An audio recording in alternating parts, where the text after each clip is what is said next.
का गाना अगर आपको अच्छा लगता है तो सब्सक्राइब जरूर करें और बेल आइकन को जरूर दबाएं।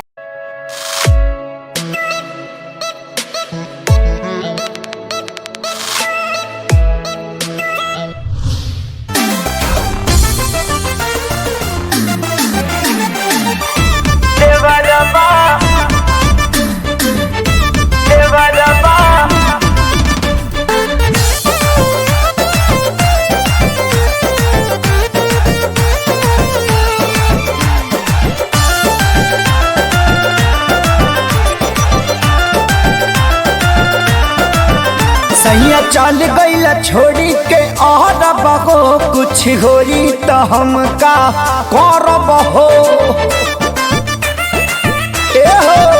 सैया चल गईला छोड़ी के और बहो कुछ होरी तो हमका करब हो। मन करता तो के शराबी हो तो कहियो कदी देवरबा पापी हो। मोर जवानी के फोटो कापी हो कहियो कदी देवरबा पापी हो। मोर जवानी के फोटो कापी हो।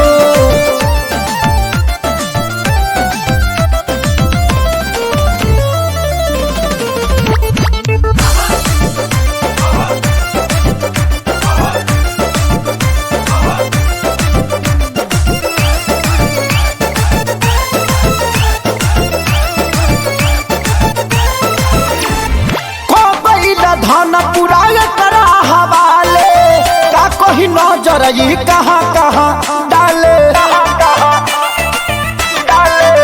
हाँ कोई धन पुराय करा हवाले का कोई नजर ये कहाँ कहाँ डाले। लाला चावे देखा के ही टाफी हो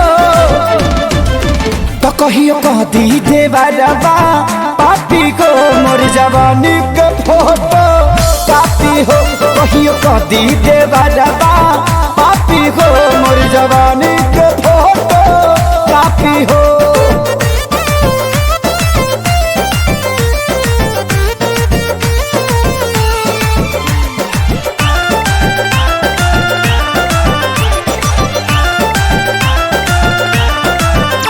अरे पूछे आशीष कब आई हमर बारी आफत में डलल बड़े हमके खेसारी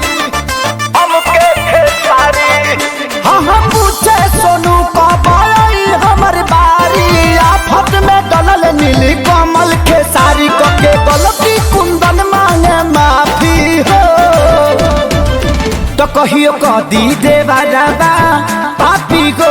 मोर जवानी के फोटो कापी हो कहियो कदी देवरबा पापी हो। मोर जवानी के